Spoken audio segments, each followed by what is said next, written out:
Isang naabandonang resort ang ating ginala na dating pinakasikat na malapit sa paanan ng Mount Apo. Wala mang napatunayang kababalaghan ay ating susubukang alamin kung mayroon nga bang naninirahang ibang nilalang sa isang bantog na resort na tanging bakas na lamang ng nakaraan ang naiwan.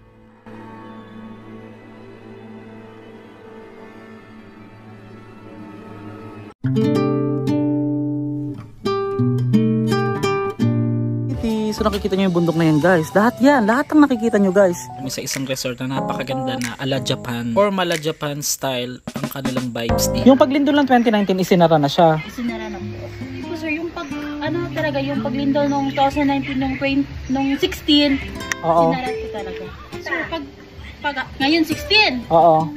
Ngayon talaga pag Paglindol. Oo. Tapos COVID. Sunod-sunod. Hanggang ngayon, sino na yung nagmamay-ari? Bakit iniwan? Hindi na inayos? Hindi pa sir kasi meron pang mga compliance like DNR, city. May mga permit na kailangang ayusin. Pero may mga narinig ka diyang mga, wala. Sayang. Mali mo, may maramdaman tayo doon. Kasi iba-vlog namin.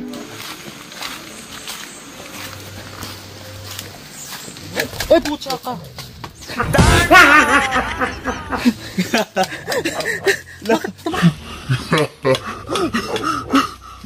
Tumatahol siya. Teka lang, wait lang. Sige nga, tahol ka nga. Sige, go. Walang boses. First time kong Ay, ito na. Ayan, isa pa. Teka lang, wait lang. Isa pa. O, ba't pag binibidyo ayaw niya? Ayaw niya tumahol pag binibidyo. Tara. Ay, gagi. Sira na. So, ito na mga master yung pinaka-entrada ng resort. Ay, ang daming cute na aso. Sayang. So, dito tayo.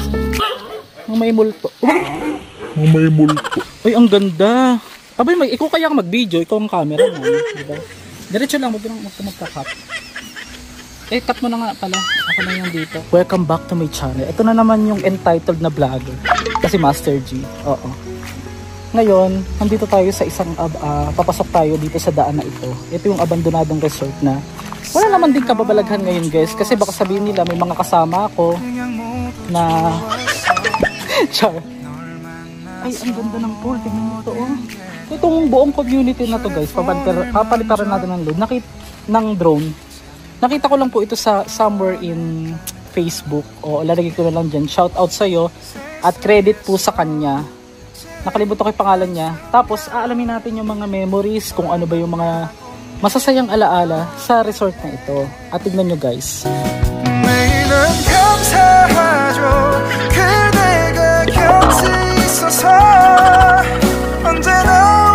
Kita niyo, guys, ito yung pinaka swimming pool agad. Isa itong sikat na resort na itinayo daw ng way back 2007, sorry. At mag-o-overnight tayo dito. Maya. Magpagabi tayo dahil napakaraming mga kwarto, mga ano na papasukin natin. Ikutin natin itong buong resort na ito na located po somewhere malapit dito sa Mount Apo. Pero kung bago ka lang, gusto mo yung mga ganito, kung gusto mo yung mga entitled na vlogger, kagaya ko, mag-subscribe ka na, oo. When you say entitled, teka lang, iba sabi nila, parang may title ka na hinahawakan. Para sa akin naman kasi, masasabi ko lang hindi naman ako entitled, pero wala pa naman din ako hinahawakang titulo kasi yung binili kong lupa sa Bulacan, hindi ko pa napapagawa ng titulo. So hindi pa ako entitled. Kaya huwag kayong buot-buot dyan. So makikita nyo yung pinakapaligid, abandoned na talaga. At nandito yung mga bahay. Ang bigat, ba't ganun? Parang ang creepy.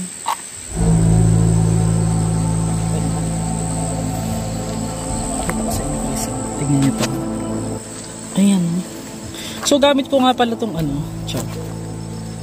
Ay, may mga kwarto pa dito. Sayang, no? So mamaya sasabihin ko sa inyo kung bakit ito inabandon at ano yung mga kwentong kababalaghan dito na chismis ko lang. Char. Ay, gagi, ang creepy. Nakaano tayo? So susubukan nating magpagabi dito. Alamin natin kung may kababalaghan, kasi dito parang hindi naman ganun kabigat yung lugar, pero alam mo na, pag abandon, sabi nila pinapamahayan doon ng mga nilalang. Paabot tayo ng gabi dito. Tara, dito makikita nyo guys. Huwag tayong papasok basta-basta kasi baka mamaya may ahas. Aka na yung ilaw. Prepare natin. So guys, habang piniprepare ng aking cameraman yung mga ilaw, dito sayang, ang laki. Ito yung mga kwarto na pwedeng yung mga gustong mag-overnight, mga master. Magpapalipad tayo ng drone para makita nyo yung pinakabuuan. So, located po ito sa Kidapawan City. Gagi, tignan nyo dito. Medyo maulan lang guys, pasensya na.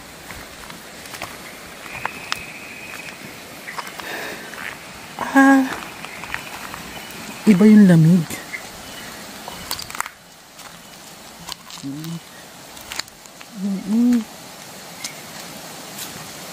Ito pa parang may nakadungo sa bintana. Charot.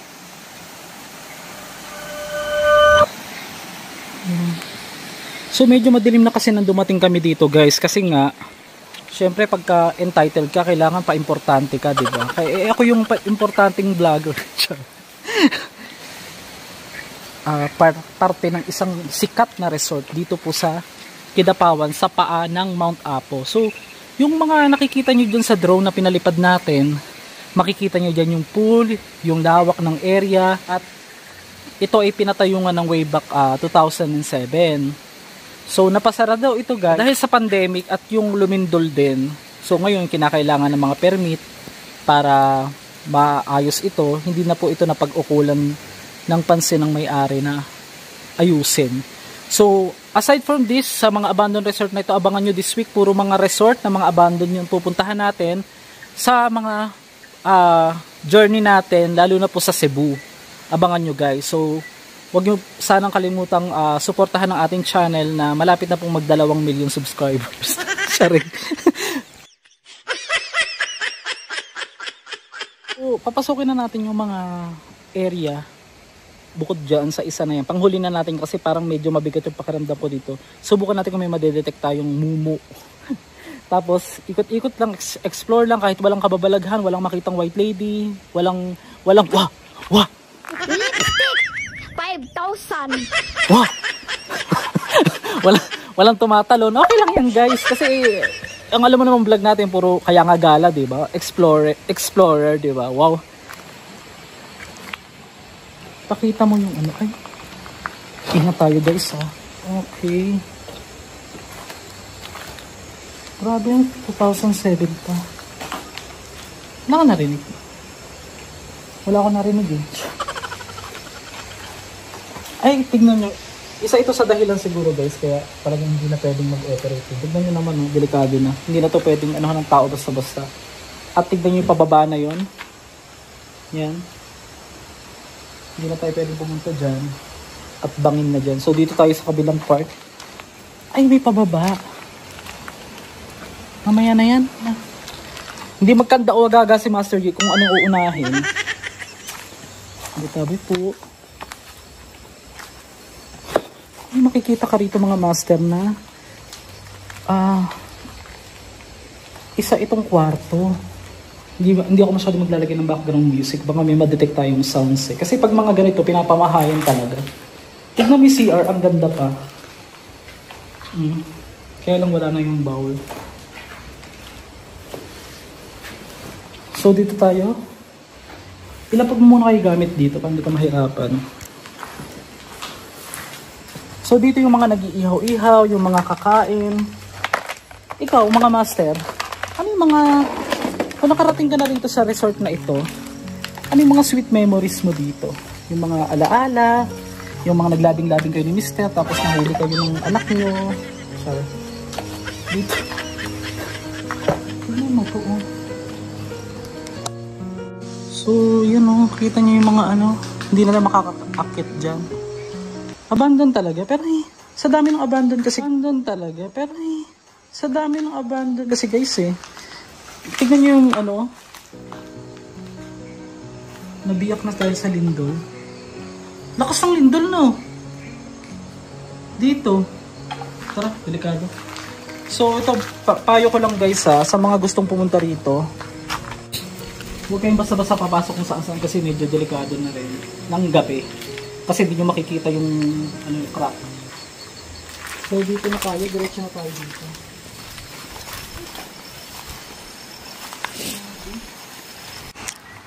Ito guys, pababa na kami. Kapit medyo madulas.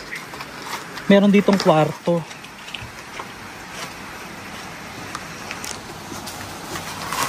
Saan dito yung daan?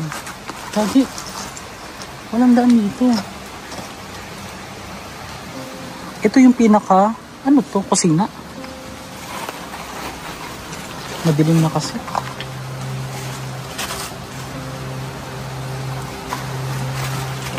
Ay, huwag na tayong pumasok dyan.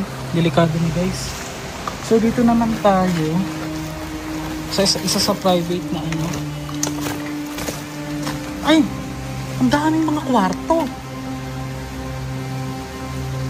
Sige, video ka lang. Ay, gulat ako. Sige, kape pa. Ang daming isda. Isda. Wait lang guys. Guys, medyo delikado na po ito. Huwag po kayo basta-basta pupunta rito.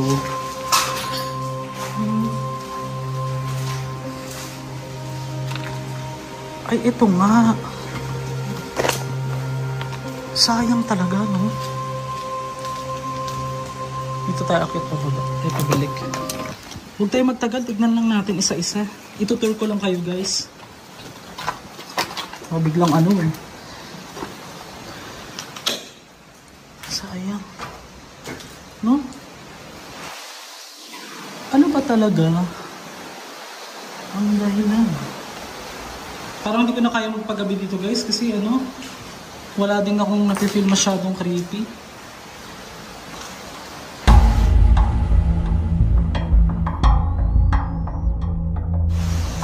No? Pakita mo yung paligid. So nakikita nyo dyan, mga master na as in, wala naman din mga gamit na naiwan. Worth it bang gawing business ang resort guys? Comment below, what do you think? Comment lang sa konsumisyon. For me, depende naman yan Okay, dadaan dyan. Wala tayong daan dyan. Dito tayo sa kabila. Ang daan.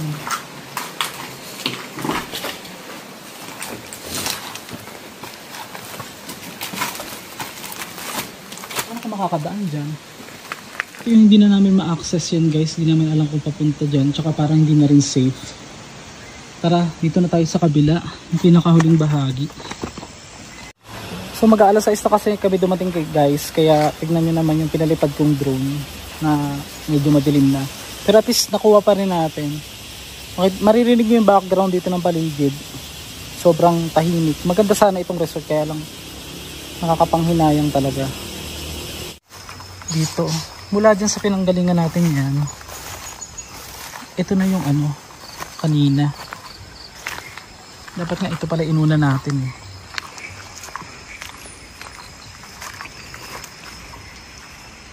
Sige, ilawan mo. Iba talaga yung vibes pag gabi, Dito may mga CR. Ito yung pinaka-public CR pala nila mga master. So dito naman. Ito yung parang mga lutuan or what. Yung parang pinaka nila. Nasa daan. Okay, ito yung parang CR. Hindi na pala to building. Ano yun? Dito. Anong part meron dyan? Mga paliguan ganun. Wala na pala dyan guys. So dito na tayo. Tingnan natin yung pool. Wala kami kasing alam na kwento pa dito mga master kung may kababalaghan nga.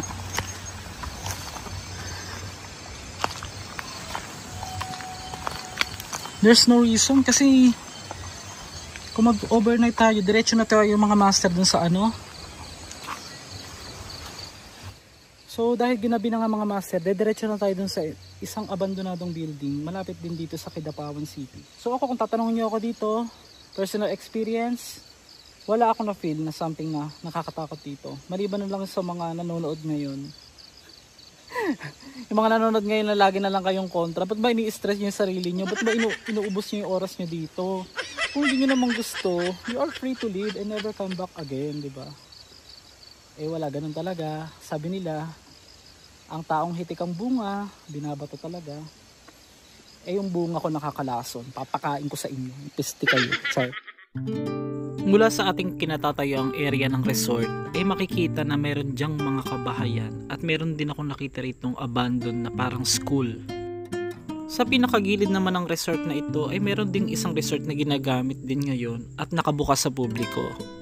Ito ay matatagpuan nga sa Barangay Agco, dito po sa Kidapawan City, malapit sa paanan ng Mount Apo.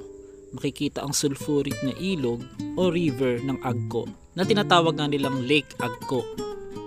Kung pupunta ka rito is isa ito sa wag mong papalampasin dahil napakasikat nitong puntahan. Yun nga lang, gabi na kami nakarating kaya hindi na kami pumunta pa dyan. Pero pwede daw mag-overnight, makikita mo ang lawak ng kanilang resort. Nalaman ko rin na mula pala rito sa barangay nila ay 1 oras na lang mararating pag inakyat ang Mount Apo. Sa ngayon ay wala silang alam na dahilan kung bakit hindi pa nito nag-ooperate bukod sa talagang hindi na pwede yung lugar. Dahil nga sa pinsalang natamo nito sa lindol at kailangan itong i-renovate ng malakihang gastos. Kaya siguro sa aking palagay ay hindi na ito minabuti pang ipagpatuloy ng nagmamay-ari. Ikaw, nakarating ka na ba rito sa resort na ito? At ano-anong iyong mga masasayang alaala? Narito ang ibang mga larawan na nakuha natin sa Facebook page ng mga kinoment ng ating mga netizens.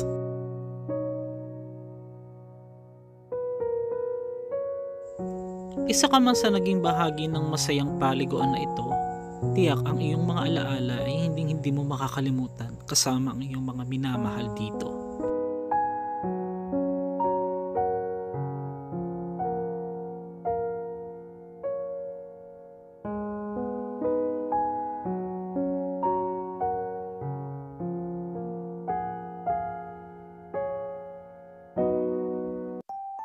Kung may time pa kayo mga master ay tapusin na natin ang buong video at isinama ko lang ang isa sa pinakamagandang resort na napuntahan namin. Ito ngayon tinatawag nilang Hills View Mountain Resort na matatagpuan sa Davao City. Oo, hindi kayo nagkakamali. Sa Davao City nga ito located at makikita mong napakagandang view ng bulubunduking lugar. Bukod sa sariwang hangin ay mararamdaman mo rito ang kapayapaan na minsan mo lang maranasan lalo na pag ang iyong kapitbahay ay maingay araw-araw, di ba? Charis. Yang kitang-kita nga si Dane, aking kapatid, na nagpalipad ako ng drone. Sabi niya, "Kuya, isend mo na sa akin." Eh, hindi ko nga sinend. Pero ito, ina-upload ko na sa YouTube para hindi ka na maghanap. Way back 2019 nung nagpunta ako dito at nagustuhan ko talaga at pinagpapasalamat ko at na-discover ko ito dahil kay BFF. Sobrang lawak ng paligid, makikita mo talaga ang bulubunduking lugar. Napapaisip nga ako minsan may chismosa kaya dito. We're now here in Hills View, Marilog District, Davao City. So nakikita nyo yung bundok na yan guys. Lahat yan, lahat ang nakikita nyo guys. Hindi yan sa akin. Ganda! Grabe no, parang hindi totoo guys no. Pero live. Live na live yan no. Live na live, ang ganda. Kasama nga pala ang aking mga anak ay pupunta kami dito sa isa sa pinakamagandang lugar sa Bukidnon na malapit sa Davao City. O yan nga paakit pa lang, hingal na kami, hindi na kami makahingat. Sobrang hirap talagang huminga, lalo na pag wala ka ng hininga. Char. At hininga nga kami at ito na ang napakagandang view ng isa sa maraming bundok pang makikita sa ibaba. Siyempre, depende yan sa'yo. Sabi ko nga sa mga apo ko, picturean lang ako ng picturean. Hindi ko sila makita, hanap ako ng hanap dito. Nasaan na kaya sila? Aba, nauna na pala, nagkape na. At bumungad na nga sa amin. Bismillah. Naka 0.5 ang pulit. Pulit! Hi to the ano. Wag biglain ha. Nasaan yung parang falls? May falls pala tayo dito pupuntahan mamaya. Oh, sobrang ganda talaga. At ito kahit delikado, nakakalula na. O tiis lula lang ang peg. O diba?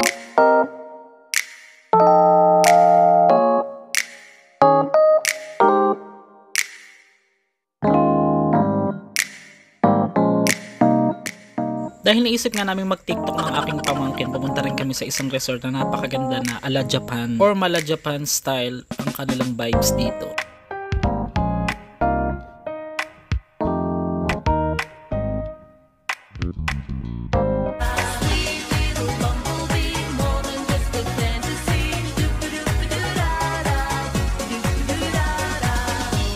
Parang gusto kong magpaksiw. Masarap kaya yan? Walang pala. Comment below guys. Sabi nila swerte daw yan. Pero parang gusto ko yung paksiw na ganyan. Anong lasa?